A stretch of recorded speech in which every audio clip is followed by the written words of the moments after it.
the biggest thing I think I'd ever done was play it with Jerry Lee Lewis for a couple of shows. Oh, what? That's another story. Oh my God! You can't leave that on the table, Tommy. Oh, Tommy! You got to expand on that. You and Jerry Lee Lewis jamming together. Come on. I was in this band.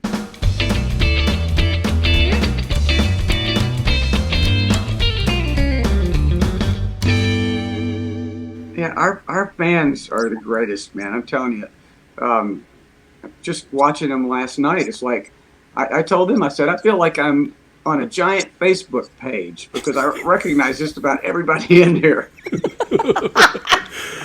Well, we got pretty creative, Tommy. Let me give you some background. By the way, Tommy Shaw of Styx joining us here in the Freak Nation. New record came out in June. Of course, we'll get to plenty of that. But talking about the live show at Borders Books in '98 when you released your Zen solo record, it was you were part of the live shows we had there. We had Eddie Money, we had George Thorogood, we had Chris Stills, Stephen Stills' son, play with just him and his guitar. And Tommy, I mean, you've been a part of multi-billion-dollar productions. We did that with one Steadicam, my friend. Guest Tommy Shaw from his new solo record, 7 Deadly Zins. This is Ocean on Channel 13. Well, I'm running from the future and I'm looking at the past. I keep running into detours and I'm overheated out of gas. Yeah, wow. It's all about content, you know. That is so black and white Super 8. That's if you got the right content. And Tommy, you provided some good content. Well, thank you. I've just started to watch this new Frank Sinatra. It's a I don't know how many parts there are to it, but it's a fantastic documentary. And it's, you know, he was always kind of private about his private life. But man, there's just so much behind the scenes of getting to know Sinatra. It's mind blowing, and it was a lot of it was like grainy 16 millimeter film or home movies and that sort of thing. So again, it was the content. Tommy Shaw of Styx listens to Frank Sinatra. Your concerts couldn't be more different than Frank Sinatra. You got big hair, big sound, big production, big guitars. It's incredible, the concerts. There was a, you know that song, Got You Under My Skin? Mm-hmm. Nelson Riddle, conductor, arranger. They're in Studio A at what's the studio in Los Angeles? I can't think of the name. This amazing studio that I've recorded in and seen pictures of Sinatra singing there. And there he is singing right out in the middle of the orchestra, no headphones on. And then later on in the video, they show him singing that song in front of an audience. And at this time, he's done it a bunch of times. And as a vocalist, he's just, you know, he's ungodly. I mean, he was godly, I would say. And it's one of those things I didn't appreciate when I was younger because I hadn't gone out and performed and recorded and that sort of thing. Capitol Studios. Yes. Oh, there you go. And it was just amazing, this live performance that he did. He was very instrumental with those arrangements, and he was the first person to do concept albums, and he did many concept albums. What he would do, he would think of this setting or this concept or this idea or a feeling, and he would go about finding the songs that would tell that story. And Nelson Riddle would do the arrangements of it, and you'd have these greatest players in Los Angeles playing behind it. And he, as a storyteller, he made it look so easy. But part of something that really struck me, it was him talking about vocalizing. And he was describing some things that you do as a vocalist that not even their vocalists know about unless they've had some training. And I've had enough training because I had to learn how to sing high enough when we recorded it because I was able to record it, but I couldn't pull it off live. It was just too high, and I didn't have enough vocal technique. So I wound up going to my vocal teacher in New York and having her show me how to do it. And she listened to the tape and said, "Why are you doing this? Why are you singing that high? You know, it's too late now. The record's out. You got to show me how to do it." And the same things that she taught me, Sinatra was talking about. That's how he learned to sing. So it's just amazing.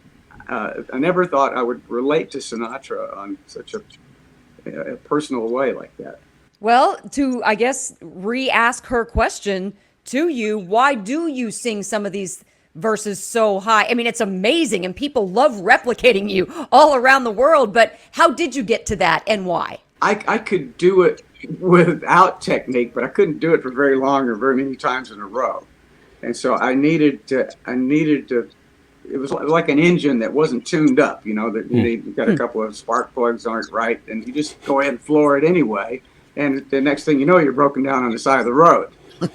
So I found a few of those things that when you're trying to sing some of those bell notes, instead of just forcing your muscles and your vocal cords to do it, you use your whole head your head's like a speaker cabinet, you know.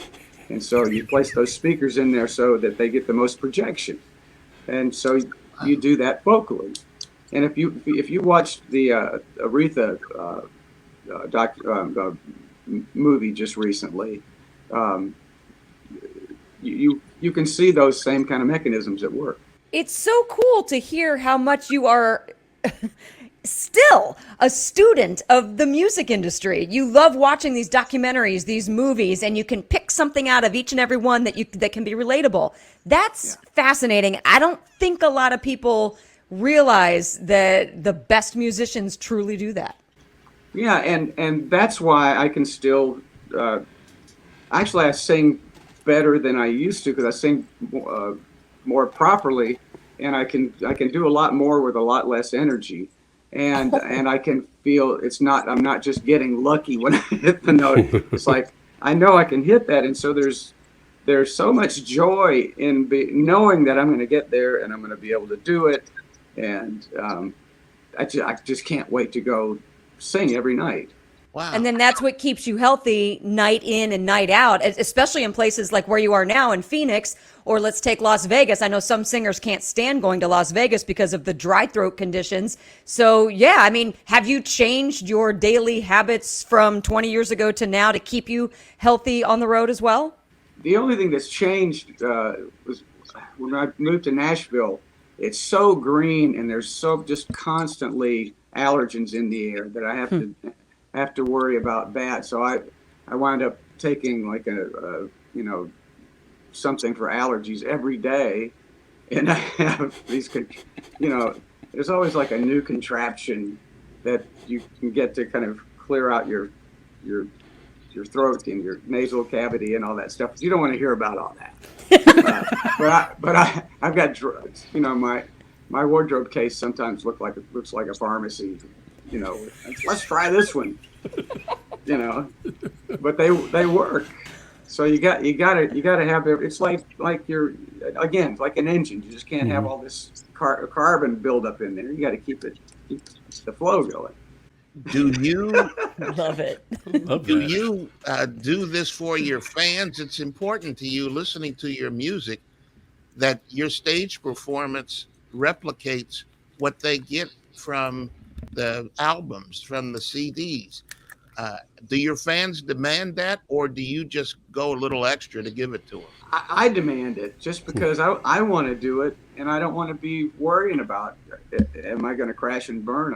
I want to look forward to that high note and not dread it. And so, you know, when you record songs, they're brand new songs, and so you're just doing everything right that you've come up with. But when you go out and play them, suddenly you see, you know, there's an opportunity to extend it or to do a little something to take it to another level because you're performing it live. And we have this song called Save Us From Ourselves that's on the new album, Crash of the Crown. And it's one of those, it's like a soul song, like a kind of like almost like a Marvin Gaye kind of not a protest song, but a social commentary song. You know, it's like, can anyone save us from ourselves this time? You know, and so we extended it. We put it. J.Y. has a big guitar solo on the end of it, and then we take it like it's a soul song, like a review, and it just keeps, it keeps building at the end, and I get to vocalize there again, and JY takes another solo, and then it just keeps going like that. And I know that the people who haven't bought the album, taken home and listened to it yet, don't know it, but the song actually, just because it's so real, and the song, it's a really good song. Then by the end of the song, they know it, and they have kind of gotten caught up in it, and that's what I love. I love, and I, we're talking about the vocalizing. I know I can get there and take it to another level. What about Man in the Wilderness? I heard that, fell in love with it, the lyrics in particular, and how you described it in the intro on the video. That's a pretty significant song. It was, and that was just kind of, when you write what you know, or write what you feel. And I had seen Kansas. We had opened for Kansas. This is like, I think, my first tour, or like my first tour. And I snuck out into the audience just to watch them and listen to them. And there was just, I had never heard of a rock band playing with just, such great technical and classical tones to what they were doing, and I wanted a song like that. So I went back, and that's how Man in the Wilderness came to be. And it was biographical, because all I'd ever done is played in clubs, and maybe the biggest thing I think I'd ever done was play with Jerry Lee Lewis for a couple of shows. Oh, what? What? That's another story. Oh my God! You can't leave that on the table, Tommy. Oh, Tommy! You got to expand on that. You and Jerry Lee Lewis jamming together. Come on. I was in this band, and our manager, we had kind of stopped off in Memphis and stayed there long enough to meet people. And our agent was Jerry Lee's. Let's see, our manager was Jerry Lee's agent. Is that right? Yes, our manager was Jerry Lee's agent, and he had heard about us, and we were an 8-piece band. We had horns, and he wanted to hear what his band would sound like with horns. So he spoke to our agent, our manager, and said, "Let's get these boys to come with me and play a couple of shows. I'm going to see what it's like." And so everybody went, but our drummer and our bass player. He used his drummer and bass player. And we rehearsed one night, and just for Jerry, we're playing in the club in Memphis and playing, and he's sitting out there with his girlfriend in his lap and listening to us play, smoking a cigar. It was very surreal. So it gave us a thumbs up. We all got on this private plane and flew out to California and did the shows. One of them was in Anaheim, and the other was in Fresno at these arenas. And it's funny because he's such a natural musician. He's not aware. He's really not aware of how horn players need to stay in the key that they learned the song in, because there's they have to do a lot of transposing. So we start playing some of these songs, and he starts it out in another key, and he gets to the solo and says, "Take it, boys."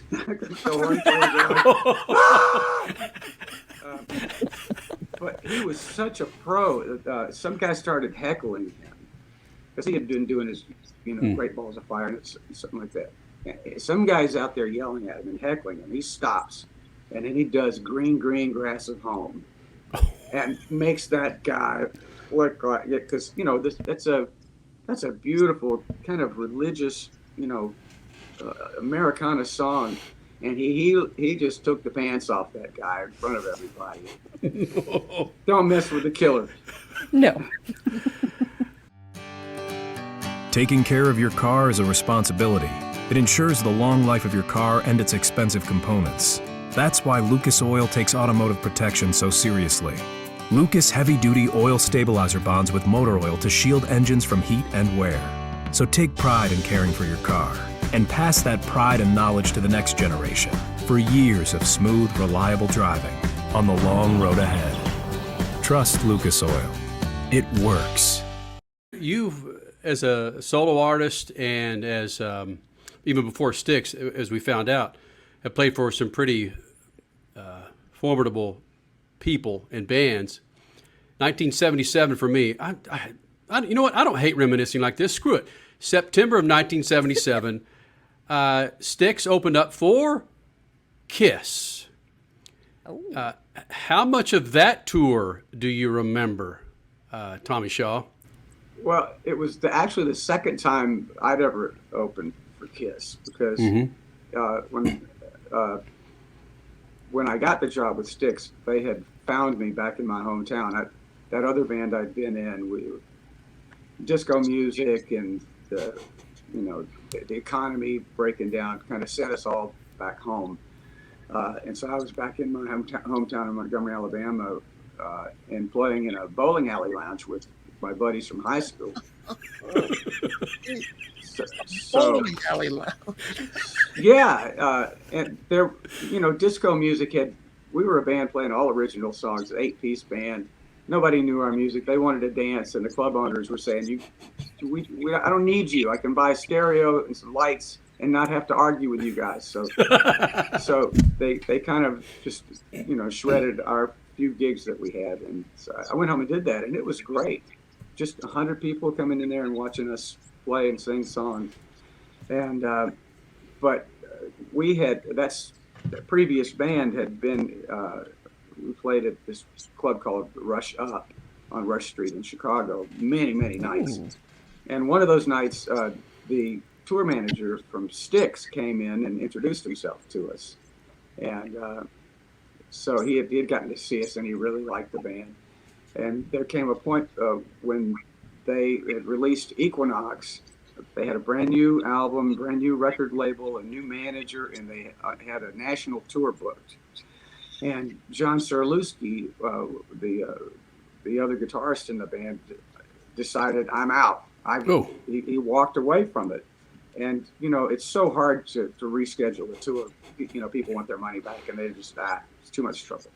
So they put their feelers out, and the tour manager said, I met this guy, and, let me see if I can find him. And when I got my phone down there, I didn't have it as an unlisted number, because I was like, who am I worried about calling me.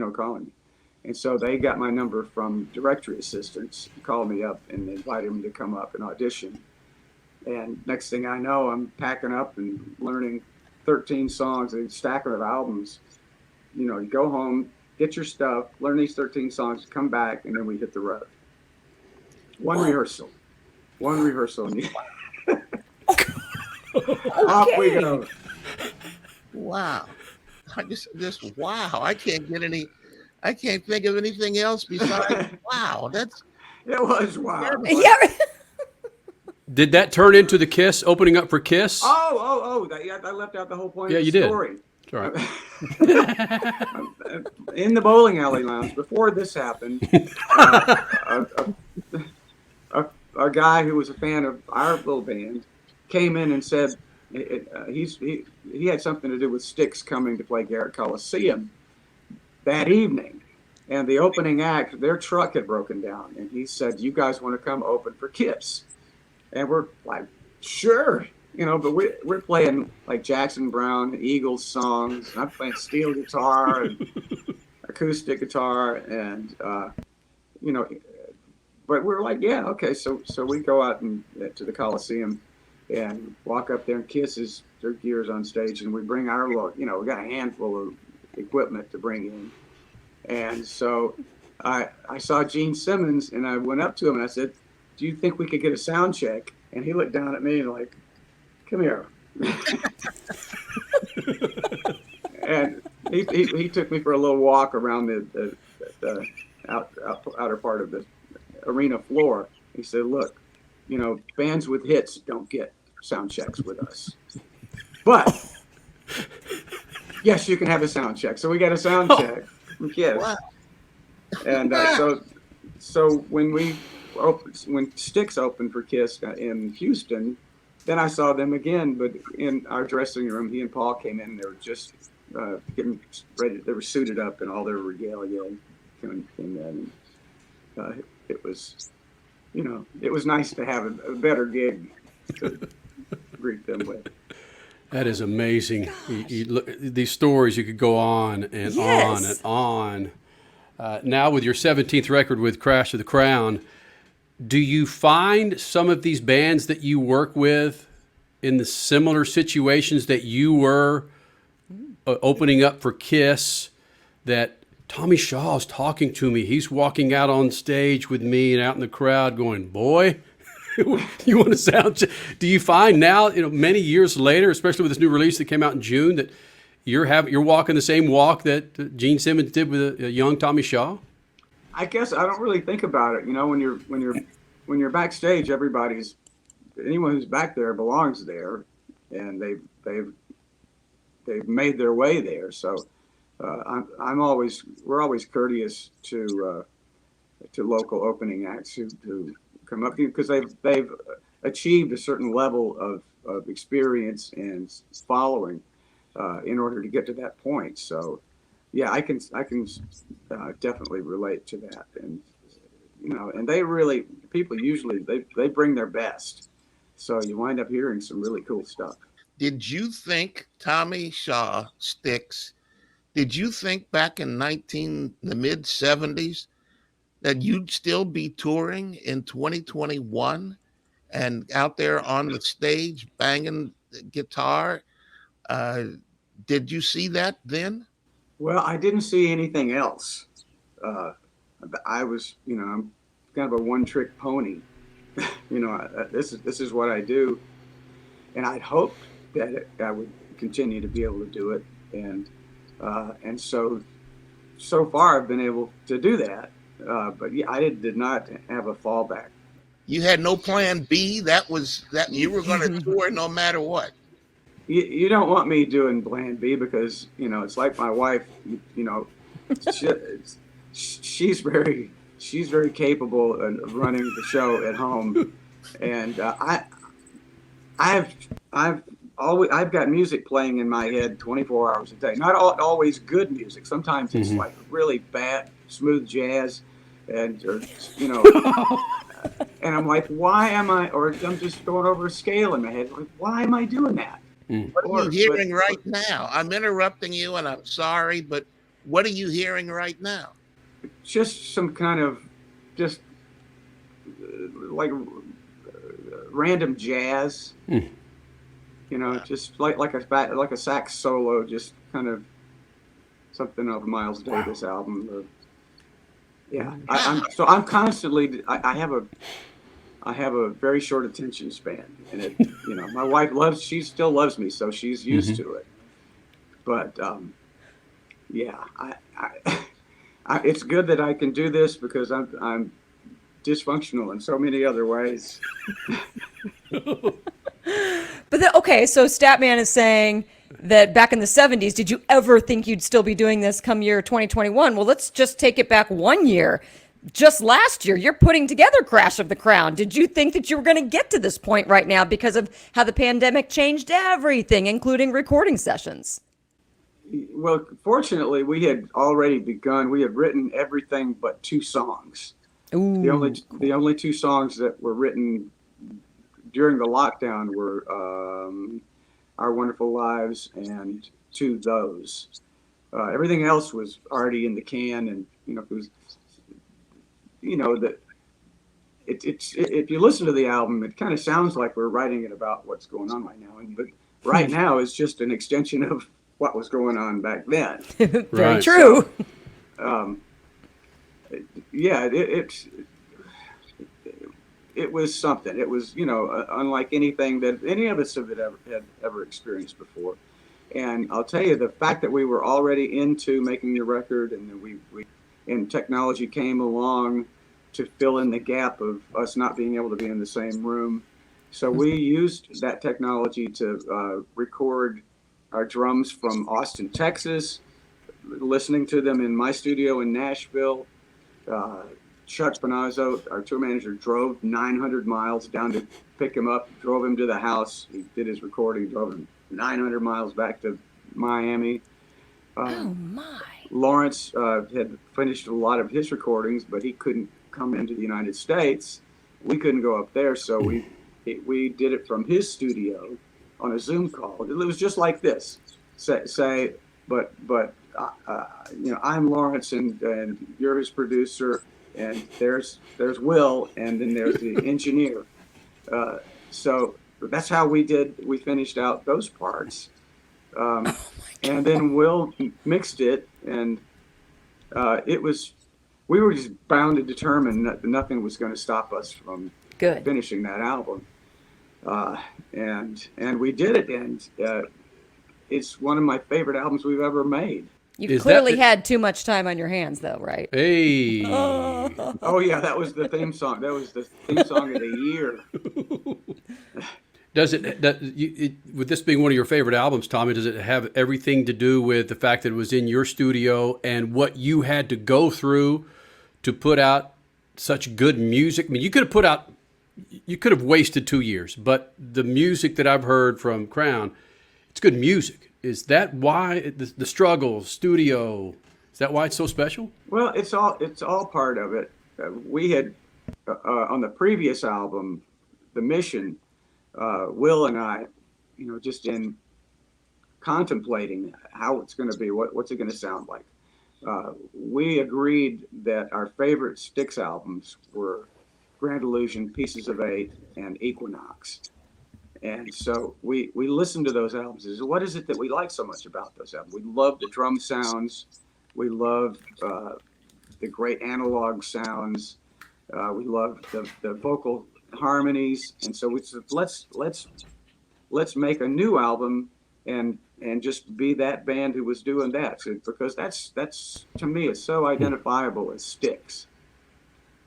And so we had that going on before the lockdown. So we already had our Todd already had his drums picked out, and we had all those things going on. It was just the other stuff, just the madness and the isolation of being stuck inside and all the unknowns. That was just like everybody else. That was just kind of exhausting. It still is. It was just a different level of it now. What about touring? We know how many tours were postponed. Is this just a different emotion and feeling for you guys now on this tour, given what this country, this world's been through for the last 16, 18 months? You just want to go out and hug everybody that shows up for a show now? Oh, it's so hard not to hug each other and hug fans and give them five and give high fives. But we did the work, and early on, our production manager said, "I'm going to be the COVID cop." So it's going to be our way or the highway. We stopped all meet and greets. We stopped having anybody that wasn't part of our team to be around us. So we did like the sporting teams, and we just created a bubble. And so you hear people mask, that's not the promoters. Somebody walked through our dressing room carrying his mask that we didn't know. Like, put it on. We don't know you. So there's a little bit of that, but we're, this is what we have to do to keep moving forward. And if it hurts somebody's feelings a little bit to do that, well, you shouldn't be in our area anyway. And we're trying to keep everybody else healthy by wearing the mask, and but you don't want to go down that road. We're just trying to take care of ourselves, and so that we can go out and, when we walk out there in front of our fans, it's like this emotional explosion of joy, and you can just sense everybody's feelings of, yes, finally we get to do this. And it just goes up from there. So, and that we feed off that energy, and it is really something to look forward to.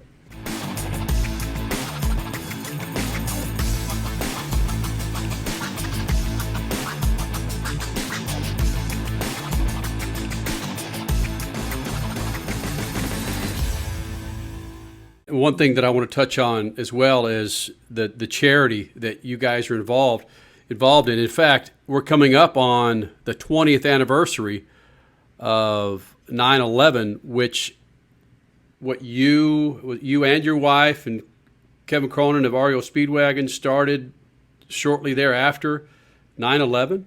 Our first thing is always, let's do a benefit. Let's call all of our friends and do a benefit.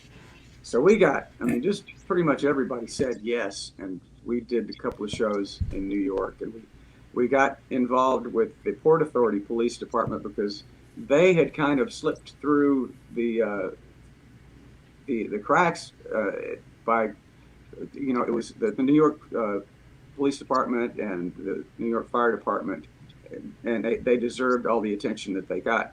But the Port Authority Police Department is a smaller force. They were headquartered in one of the towers. Oh, wow. So they knew everybody who perished in that, and so we took them on and raised a lot of money for their Widows and Children's fund. And I'm still best friends with George Lawrence. He was the head of, he was the guy at the Port Authority Police Department in charge of all that. And when you go through something like that, I handed him the check down there at the ground level where they were still clearing the site, and there you see us. There's not a dry eye in there, and they were able to give a big check to every family who'd lost somebody. I forget how we got into this. Well, we're rock to the rescue. How it started out after 9/11, and now 20 years later, you're still kicking ass. You and your wife, your daughter, raising a whole hell of a lot of money for folks across the country. Well, that's what happened. Is we said let's raise some money, but we found out you can't just raise the money and give it away unless you have a standing as a 501c3 charity. So first we started out, we just named it Volunteers for America without even checking to see if there was already a Volunteers for America, which there was, but they were nice enough to say, just get it right, change it. And Kevin and I had, the first person I called was Kevin. Said we got to do something. And so we started calling everybody, and then our management. Then we got the business end of it together, and so we've been raising money ever since. We do it every night, and we choose grassroots organizations and 501c3s in the area where we go. Sometimes it's armed forces charities or wounded warriors, that kind of thing, or small animal shelters, and they come out, they help us sell CDs. We give them a big chunk of the CD money. Wow. And at the end of the night, you keep your ticket, and you can be in a drawing to win a signed electric guitar. And so we make it fun, and we give away a lot of money to people who deserve it and need it. And it's just been, my daughter she also has a charity, and she is amazing with the amount of money that she raises and the way she spends it on taking care of animals. The downside to the video, us doing this video, is we can't play any music from Crash of the Crown, but we'll play plenty of it on the radio show when we air this video, because every radio station has rights to your music. I just wish we could play some of it right now, or we'll get popped. So sorry about that, Tommy. We can't play any of it on the video, man. Thanks, YouTube. It's fine. It's fine. It just makes people more curious and getting them to go buy Crash of the Crown. So, yeah, or you can stream it. Yeah, right. We stream it, so we rehearse every day in our dressing room. No, seriously, Kenny, I know you're going to laugh at me with this. My swing choir from back in high school would love to hear that you rehearse to your own songs, because we rehearsed to you before we went on stage. We love singing your songs. It was just, they're just so great. All the harmonies and just, it's memories, man. And we wrote and recorded all that stuff, but we didn't learn it. We learned it to play and sing the parts. And so now we have to go back in because we want it to be right. And also when you play out on the road, you do things a few nights in a row, and every once in a while somebody will take a little liberty on a part and do a little dip down or something like that, or switch to another part. So we're constantly checking ourselves.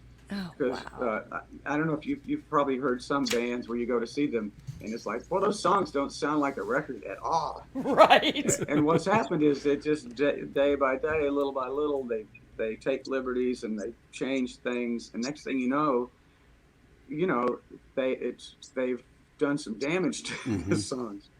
Well, we try and keep those parts as fresh and make sure everybody's singing the right parts and. Because when you get out there and then everything's right, then all you got to worry about is just doing your part. Was this the first record that I saw that you, JY, and who was the third harmony? Lawrence Gowan. Yeah, Lawrence. That you guys have recorded a song with 3 different harmonies, vocals? Yes.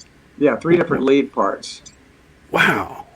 What took That's you so not damn easy. long? I know. It was one of those things. We were just having fun in the studio, and we love when JY sings in that baritone voice that he has. And so the song, we always just kind of go with who sounds best on this part. So there's some songs that originally I sang the lead on, and then I listened to it and I said, this will be better for Lawrence. And then Lawrence came along and sang it, and I was right. He sounds better than what I did on the record. So, I love everybody's voice in the group. So, like Ricky's got a great voice for harmonies, and Todd's got one of the most beautiful voices in the band. But we have all the parts covered, so he doesn't have to sing. Yeah, Todd joined us last year. I think it was May or June from his home in Austin, and I never knew he had such vocal capabilities. He's solid. He probably has the prettiest voice in the band. Right. It's a good 35 minutes with you. I know we went long, man, but this has been our pleasure to have you back in the Freak Nation, man. Thank you for doing this, bud. Thank you. Hey, it was a pleasure, man. Thanks. You guys did your homework. Your songs make it easy. Right? That is so true, man. Good luck for the rest of the tour. And again, Freak Nation, it's styxworld.com. All the information you need for the tour, the new record.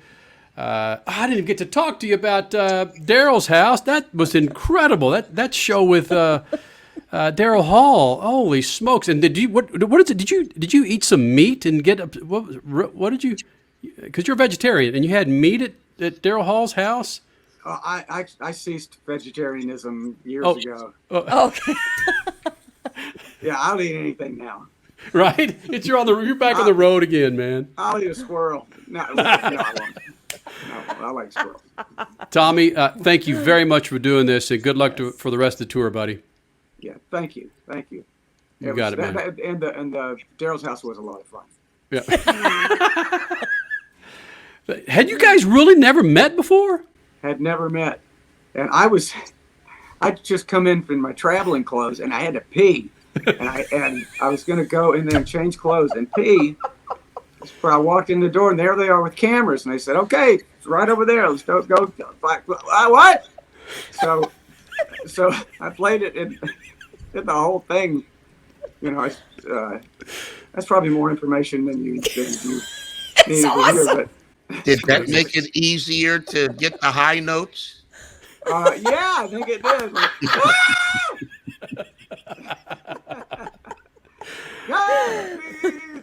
oh, Tommy, thank you, buddy. Perfect. all right, you got it. See you. See you soon.